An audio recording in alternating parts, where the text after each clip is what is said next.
नमस्कार दोस्तों, मैं हूँ आरती प्रजापति यूट्यूब चैनल पर आप सभी का हार्दिक स्वागत करती हूँ। दोस्तों, हमारे यहाँ UGC net paper 1 and paper 2 psychology की प्रिपरेशन कराई जा रही है। आज का हमारा ये जो टॉपिक है वो पेपर 1 एंड पेपर 2 दोनों के लिए है। तो आज का ये टॉपिक हमारा है स्टेप्स ऑफ रिसर्च में जो शोध योजना आती है जिसे हम रिसर्च डिज़ाइन कहते हैं। तो उन रिसर्च डिज़ाइन के टाइप्स का हमारा ये वीडियो है। आपने आगे देखा था कि रिसर्च डिज़ाइन आखिर है क्या और उसकी विशेषताएं क्या है और उसके उद्देश्य क्या है, उसे मैंने आपको टिप में पढ़ा दिया था ताकि जो पेपर 2 के जो स्टूडेंट्स हैं साइकोलॉजी के या फिर कोई समाजशास्त्र के होंगे या फिर कोई शिक्षा शास्त्र के होंगे, तो इन सभी लोगों को ये यूज़फुल रहे, इसलिए मैंने सारी डिटेल डिप में पढ़ाई है। आज का ये वीडियो भी हम डिप में ही देखने वाले हैं।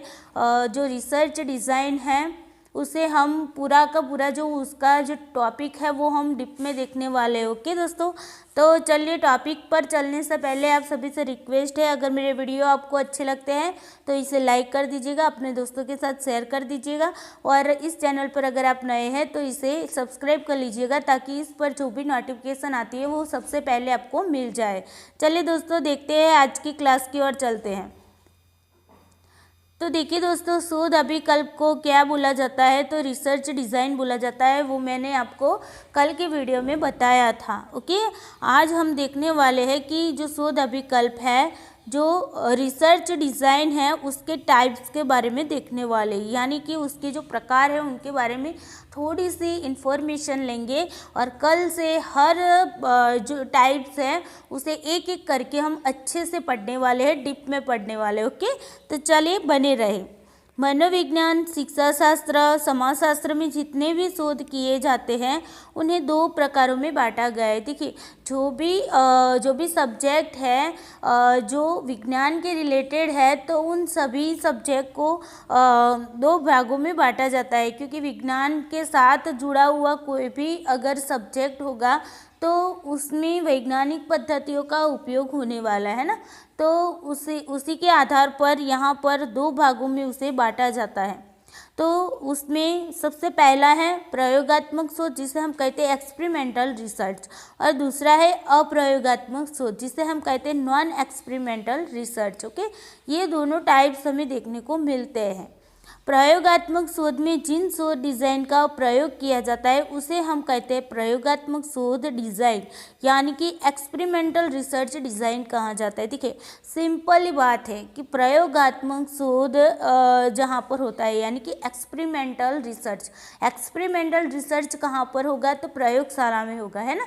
तो प्रयोगशाला में जो भी रिसर्च किए जाते हैं, जो भी प्रयोग किए जाते हैं, तो उन सभी को हम प्रयोगात्मक शोध कहेंगे। ओके, तो प्रयोगात्मक शोध में जो भी डिज़ाइन का जो रिसर्च की डिज़ाइन होती है उनका प्रयोग किया जाता है तो उसे हम कहेंगे प्रयोगात्मक शोध डिज़ाइन, यानी कि एक्सपेरिमेंटल रिसर्च डिज़ाइन कहेंगे। जबकि अप्रयोगात्मक शोध में जिन शोध डिज़ाइन का प्रयोग किया जाता है उसे अप्रयोगात्मक शोध डिज़ाइन या तो फिर नॉन एक्सपेरिमेंटल रिसर्च डिज़ाइन कहा जाता है। देखिए, जहाँ पर अप्रयोगात्मक जो शोध होती है, यानी कि जहाँ पर प्रयोगशाला में प्रयोग नहीं किए जाते हैं, जहाँ पर बाहरी वातावरण में प्रयोग किए जाते हैं, ऐसी स्थिति में, ऐसी अवस्थाओं में जो प्रयोग किए जाते हैं तो उसे हम अप्रयोगात्मक शोध कहेंगे। ओके, तो अप्रयोगात्मक शोध में जिन शोध डिज़ाइन यानी कि रिसर्च डिज़ाइन का उपयोग किया जाता है उसे ही हम क्या कहेंगे, अप्रयोगात्मक शोध डिज़ाइन, यानी कि नॉन एक्सपेरिमेंटल रिसर्च डिज़ाइन कहेंगे। ओके, तो ये बात कंप्लीट हो गई कि एक्सपेरिमेंटल रिसर्च डिज़ाइन किसे कहते हैं और नॉन एक्सपेरिमेंटल रिसर्च डिज़ाइन किसे कहते हैं। चलिए आगे देखते हैं।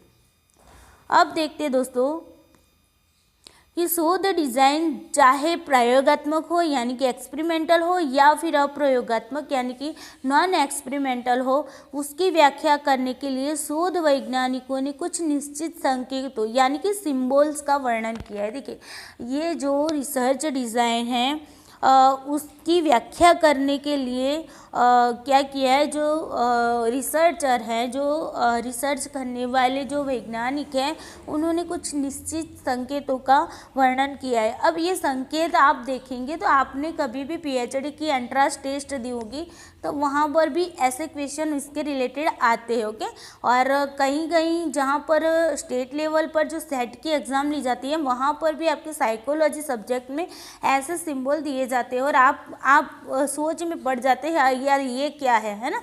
तो इसे आज हम डीप में पढ़ेंगे, तब जाकर आपको पता चलेगा कि हाँ यार ये क्वेश्चन आया हुआ था, मुझे समझ में नहीं आया था, लेकिन इसका मतलब तो ये होता था, है ना। तो उन सिंबल्स को हमें आज जानना है। तो वो सिंबल्स क्या कहना चाहते हैं उनको हम जानेंगे, क्योंकि स्टेटिस्टिकल वे से ये चलता है। ओके, तो यहाँ पर जो प्रयोगात्मक रूप से चलता है तो उन्हें जो भी सिंबलिंग किया गया है उन सिंबल्स को हमें देखना ज़रूरी है और समझना ज़रूरी। अगर एक बार आप समझ जाओगे तो पूरी प्रोसेस जो डिज़ाइन रिसर्च डिज़ाइन है उसके जो भी टाइप्स है उसमें आपको समझने में दिक्कत नहीं होगी। इसलिए यहाँ पर सिंबल अच्छे से समझ लीजिएगा। ओके, तो देखिए सबसे पहला कैपिटल आर है। देखिए सबसे पहले कैपिटल आर है तो यह संकेत बतलाता है कि प्रयोज्यों का यादृच्छिक चयन या प्रयोगात्मक अवस्था में उनका यादृच्छिक आवंटन किया गया है। देखिए यहाँ पर ये जो आर है कैपिटल आर वो क्या बताता है कि जो प्रयोज्य होते हैं जिन पर हमें प्रयोग करने हैं ऐसे लोगों का हमने किस तरीके से चयन किया है, यादृच्छिक रूप से चयन किया है। मैंने कल के वीडियो में भी बताया था यादृच्छिक का मतलब क्या होता है कि जिनके चुने जाने की संभावना कैसी होती है, बराबर बराबर होती है, यानी कि समान होती है। ओके, कोई पक्षपात वहाँ पर नहीं होता है, यानी कि प्रयोगकर्ता अपनी मर्जी से लोगों को नहीं चुनता है। लेकिन वो किस तरीके से, जो मैंने एग्जाम्पल कल के वीडियो में दिया हुआ था कि कुछ चिट्ठियाँ 50 क्लास में 50 स्टूडेंट है और उनमें से आपको 30 को चुनना है, तो आप किसे चुनेंगे? अगर अपनी पसंदगी से चुनेंगे तो मान लीजिए एक बच्चे को आपने चुना और एक बच्चे को नहीं चुना, तो ये बच्चे जिन बच्चे को चुना वो तो कुछ नहीं कहेगा, लेकिन जिनको आपने नहीं चुना है उसे तो यही लगेगा ना कि सर ने या मैम ने मेरे साथ नाइंसाफ़ी की है ना। तो ऐसी नाइंसाफ़ी ना हो इसलिए आप क्या करेंगे, तो एक डिब्बे में कुछ पर्चियाँ बनाएंगे, पर्चियाँ आप रखेंगे, 50 पर्चियाँ रखेंगे और उनमें उन पर्चियों में नंबर लिख देंगे। एग्जाम्पल के तौर पर नाम भी लिख सकते हो, नंबर भी लिख सकते हो, कुछ भी लिख सकते हो। ओके, तो यहाँ पर मैं मान लेती हूँ चिट्ठी में मैंने 1 2 3 4 5 6 ऐसे 50 नाम 50 नंबर लिख दिए, सारी अलग अलग चिट्ठियों में एक एक करके। ओके, और फिर सारी 50 चिट्ठियाँ मैं इस बॉक्स में डाल देती हूँ और इस बॉक्स को अच्छे से जो चिट्ठियाँ डाली है उसे मैं अच्छे से हिला देती हूँ ताकि यहाँ पर सारी चिट्ठियाँ मिक्स हो जाए, यहाँ पर पता ना चले कोई कौन से नंबर की कौन सी चिट्ठी है। ओके, फिर क्या होता है कि आप इनमें से 30 चिट्ठियाँ ऐसे ही निकाल देते हैं। ओके, अब आपको ये पता नहीं होता है कि इन 30 चिट्ठियों में किनका नंबर यहाँ पर होगा और उन 30 चिट्ठियों को आप अपने प्रयोग के लिए, यानी कि इन 30 चिट्ठियों में जो भी नंबर दिए गए थे वो स्टूडेंट के नंबर के आधार पर, यानी कि मान लीजिए स्टूडेंट का जो रोल नंबर होता है उन रोल नंबर के आधार पर अपनी चिट्ठियाँ बना ली और उसमें से आपने इस तरीके से 30 चिट्ठियाँ निकाली हैं। तो यहाँ पर पता नहीं चलेगा कि कौन से स्टूडेंट का कौन सा नंबर वाली चिट्ठी यहाँ पर आई। ओके,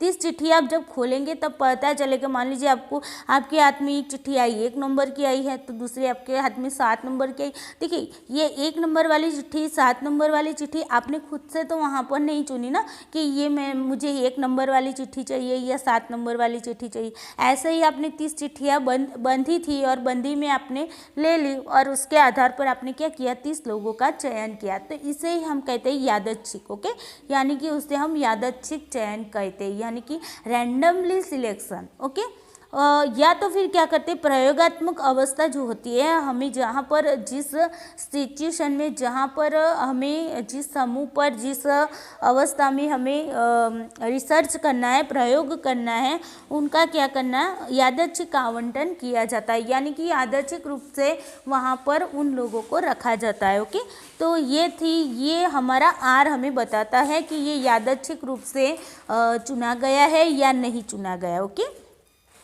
उसके बाद देखते हैं एक्स की बारी आती है। तो देखिए कैपिटल एक्स है तो यह संकेत विवेचन या प्रयोगात्मक चर, विवेचन को हम प्रयोगात्मक चर कहेंगे। प्रयोगात्मक चर कौन से होंगे?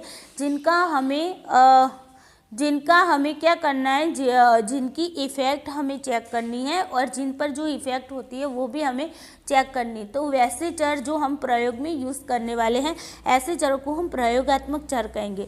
तो प्रयोगात्मक चर में चर जिसमें जोड़ तोड़ किया गया है, यानी कि इंडिपेंडेंट वेरिएबल आपका है ना।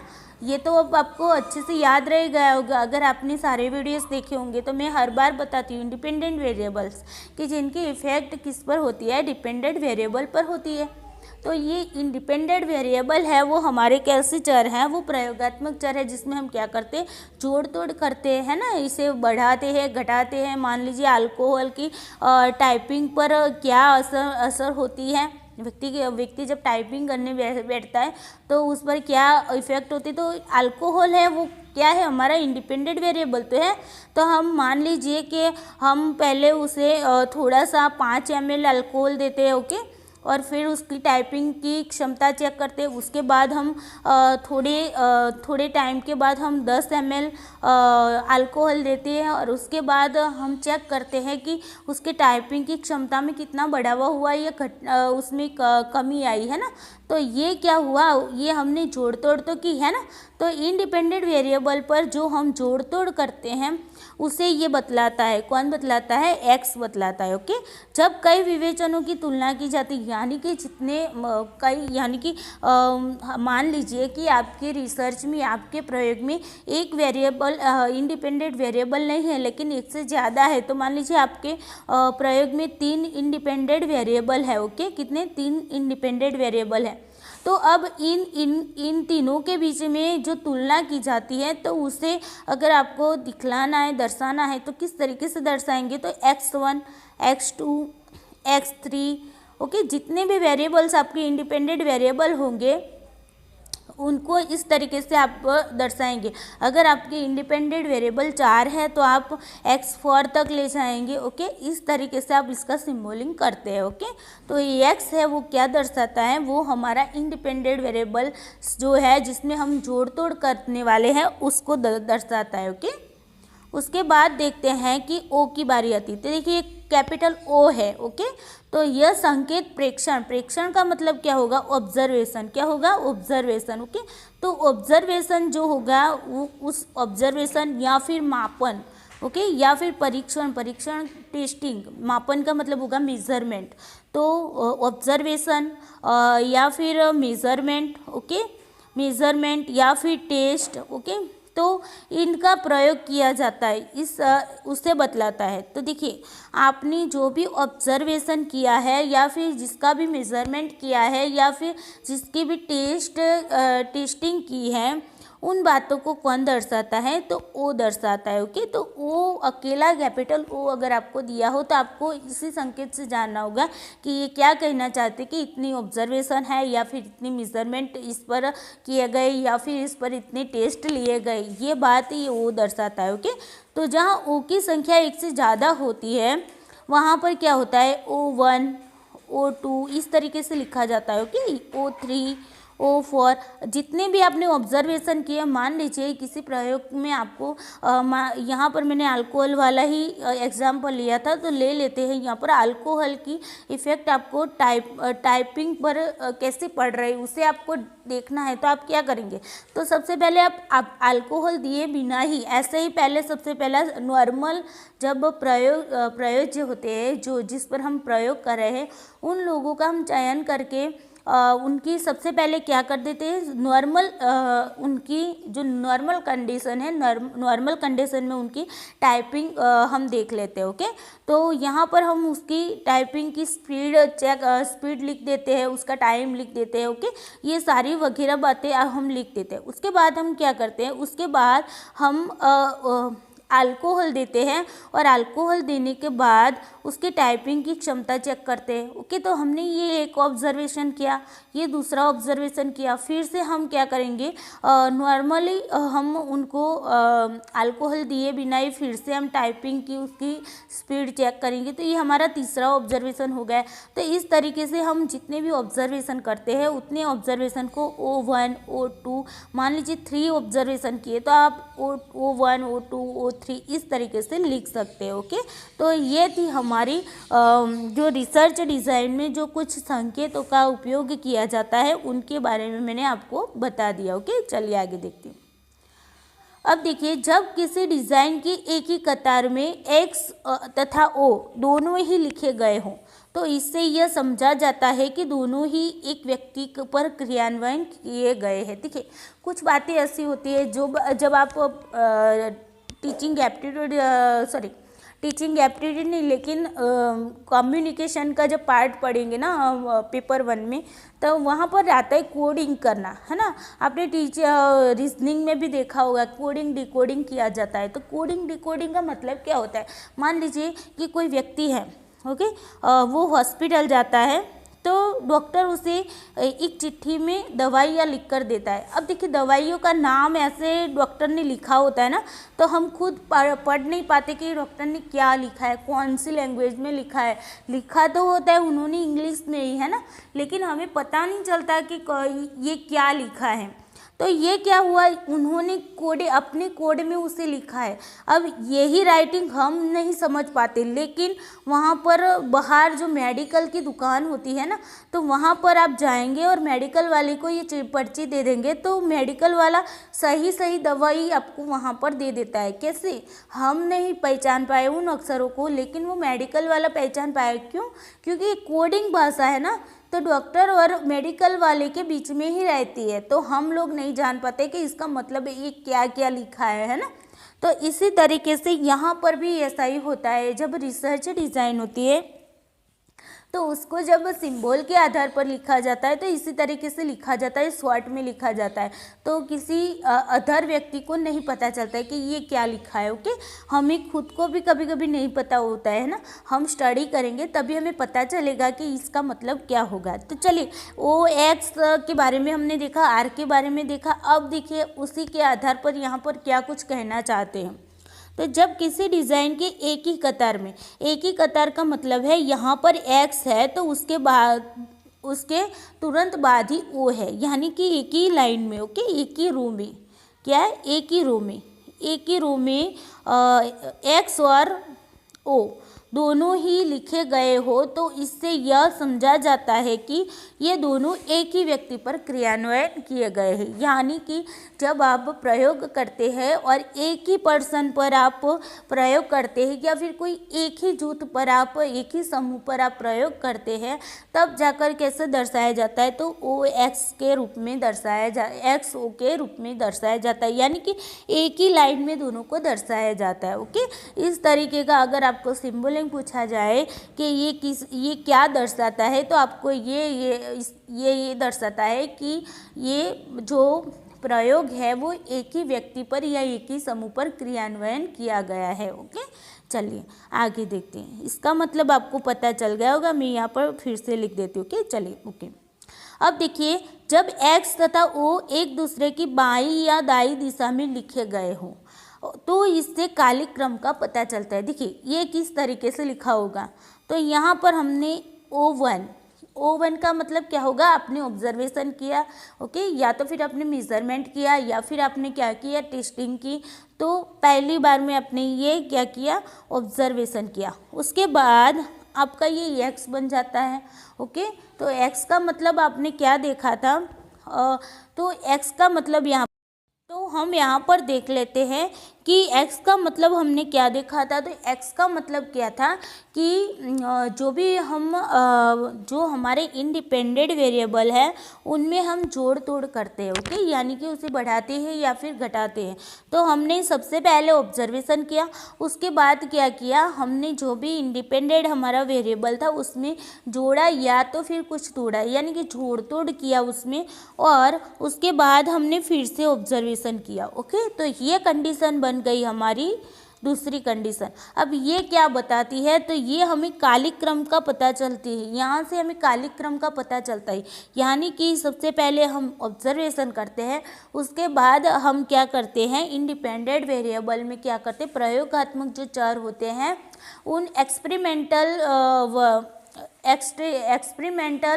जो वेरिएबल है उन वेरिएबल में हम क्या करते हैं, जोड़ तोड़ करते हैं, और उसके बाद फिर से हम क्या करते हैं, ऑब्जर्वेशन करते हैं। यानी कि उसके समय के बारे में हमें यहाँ पर पता चलता है, यानी कि कितने समय के अंतर में हमने ये काम किया होगा। ओके, ये बात हमें यहाँ से पता चलती है। अब देखिए तीसरी बात है, तो मैं यहाँ से फिर से लिख देती हूँ। यहाँ पर हमने लिखा था XO, ओके, यहाँ पर हमने लिखा था O1 X O2, ओके। अब देखिए जब X तथा O एक दूसरे के ऊपर नीचे हो तो इससे पता चलता है कि दोनों समकालिक है, यानी कि एक ही टाइम पर दोनों को यूज़ किया गया है। ओके, तो देखिए ये मान लीजिए मैं यहाँ पर X और यहाँ पर O1 लिख देती हूँ, और यहाँ पर मैंने लिख दिया इस तरीके से O2। ओके, तो देखिए इस तरीके से जब X और O दोनों ही एक दूसरे के ऊपर नीचे हो तो इससे पता चलता है कि दोनों समकालिक है, यानी कि दोनों एक ही टाइम पर यूज़ किया गया है। यानी कि ये जो O1 है वो हमारा समूह 1 है, ग्रुप 1 है। ओके, ये है, और ये जो O2 है वो हमारा ग्रुप क्या है, 2 है, B है। ओके, तो ये दोनों ग्रुपों को एक साथ उस पर प्रयोग किया जाता है। यानी कि ग्रुप ए को मान लीजिए कि हम कोई इंडिपेंडेंट वेरिएबल दे देते, मान लीजिए अल्कोहल, यहाँ पर ग्रुप ए को हम अल्कोहल देकर उसका ऑब्जर्वेशन करते हैं, और यहाँ पर बिना अल्कोहल के हम यहाँ पर क्या करते हैं, उसका ऑब्जर्वेशन करते हैं। तो दोनों ग्रुपों को समकालिक होना है, यानी कि एक ही टाइम पर दोनों पर प्रयोग किया जाता है। ओके, तो इस तरीके की जब कंडीशन बनती है तब हम ये समझ पाते हैं कि दोनों कैसे समकालिक है। अब देखिए यहाँ पर एक दूसरी बात भी बनती है, मैं इसे थोड़ा सा हटा लेती हूँ। ओके,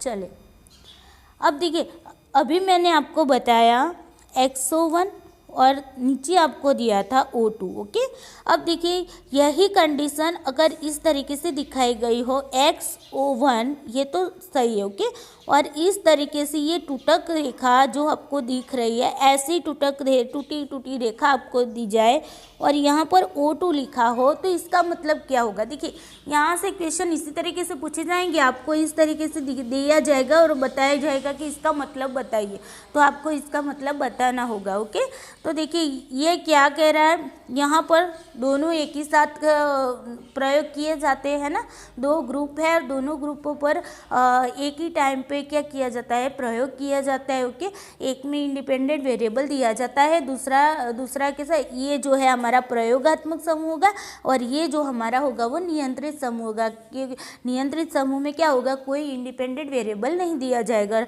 और प्रयोगात्मक समूह में क्या होगा, इंडिपेंडेंट वेरिएबल दिया जाएगा, दोनों की इफेक्ट एक साथ देखी जाएगी। ओके, लेकिन इसका मतलब क्या है, यहाँ पर कंडीशन सेम है, यहाँ पर सेम है, तो इसका मतलब क्या है।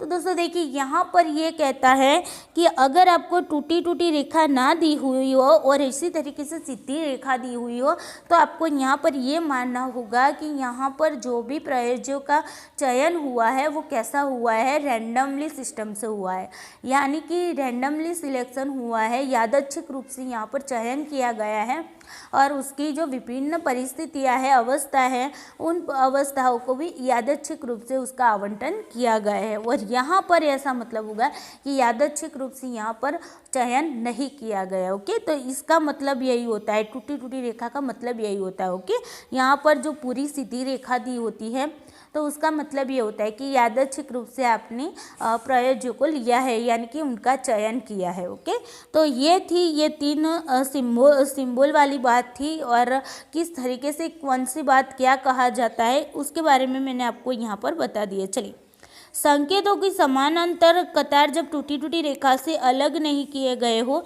तो इससे पता चलता है कि प्रयोगात्मक समूह को यादृच्छिकरण द्वारा समीकृत किया गया। अभी मैंने आपको बताया ना कि सीधी रेखा होती है, तो इसका मतलब ये होता है कि यादृच्छिक रूप से यहाँ पर क्या किया गया है, प्रयोज्यों को लिया गया है। ओके, तो यह थी इसकी बातें। चलिए आगे थोड़ा सा देखते हैं। अब आते हैं अप्रयोगात्मक शोध डिज़ाइन यानी कि नॉन एक्सपेरिमेंटल रिसर्च डिज़ाइन के बारे में देखते हैं।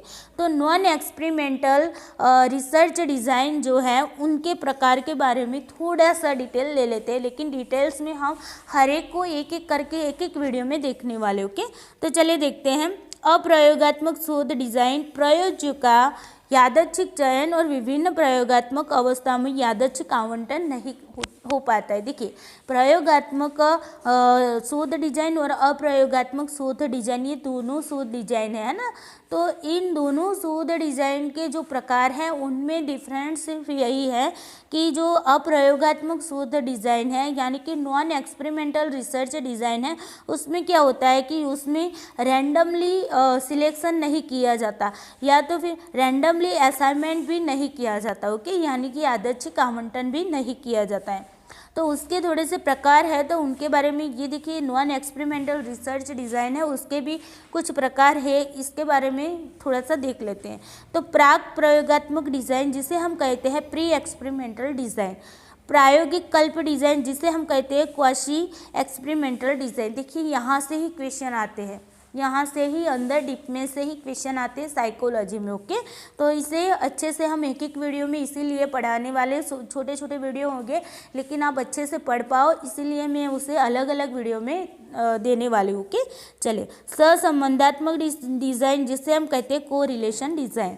उसके बाद है वैषम्य डिज़ाइन जिसे कहते हैं कॉन्ट्रास्ट डिज़ाइन, केस अध्ययन डिज़ाइन जिसे कहते हैं केस स्टडी डिज़ाइन, और लास्ट है सर्वे डिज़ाइन जिसे हम कहते हैं सर्वे डिज़ाइन। ओके, तो ये 6 है हमारे अप्रयोगात्मक शोध डिज़ाइन जिसे हम कहते हैं नॉन एक्सपेरिमेंटल रिसर्च डिज़ाइन। अब देखिए क्वेश्चन यहाँ से किस तरीके का बन सकता है। तो आपको यहाँ पर ये सारे नाम दिए होंगे, कुछ 3-4 नाम दिए होंगे, और इसमें प्रयोगात्मक जो शोध डिज़ाइन है उसके भी नाम 1-2 दिए जाएंगे, और आपको ये पूछा जाएगा कि इनमें से नॉन एक्सपेरिमेंटल रिसर्च डिज़ाइन का प्रकार कौन सा है। देखिए, इस तरीके के क्वेश्चन पूछे जाएंगे। तो आपको ये 6 के 6 नाम आपको याद रखने हैं। आपको ये याद रखना है कि ये जो 6 है वो नॉन एक्सपेरिमेंटल रिसर्च डिज़ाइन के प्रकार है। ओके, चलिए आगे देखते हैं।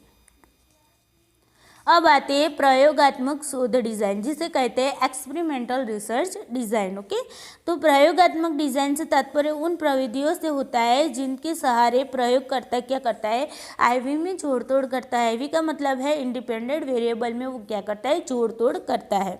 प्रयोज्य का यादृच्छिक चयन किया जाता है। मैंने बताया ना, जो अप्रयोगात्मक होता है, जो नॉन एक्सपेरिमेंटल रिसर्च डिज़ाइन है उसमें क्या होता है, उसमें रैंडमली सिलेक्शन नहीं किया जाता, लेकिन यहाँ पर रैंडमली सिलेक्शन किया जाता है। ओके, ये डिफरेंस है दोनों में।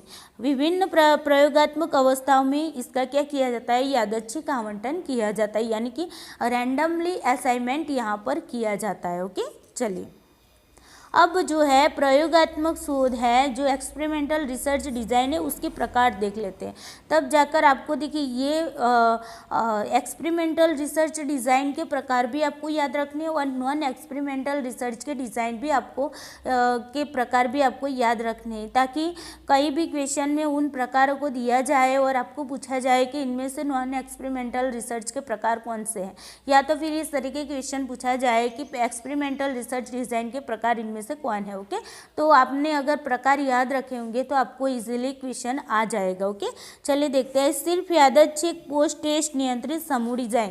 देखिए, सिर्फ यादृच्छिकृत पोस्ट टेस्ट नियंत्रित समूह डिज़ाइन का मतलब होता है randomised post test only control group design. Okay, उसके बाद है सिर्फ यादृच्छिकृत समेकित पोस्ट टेस्ट नियंत्रित समूह डिज़ाइन।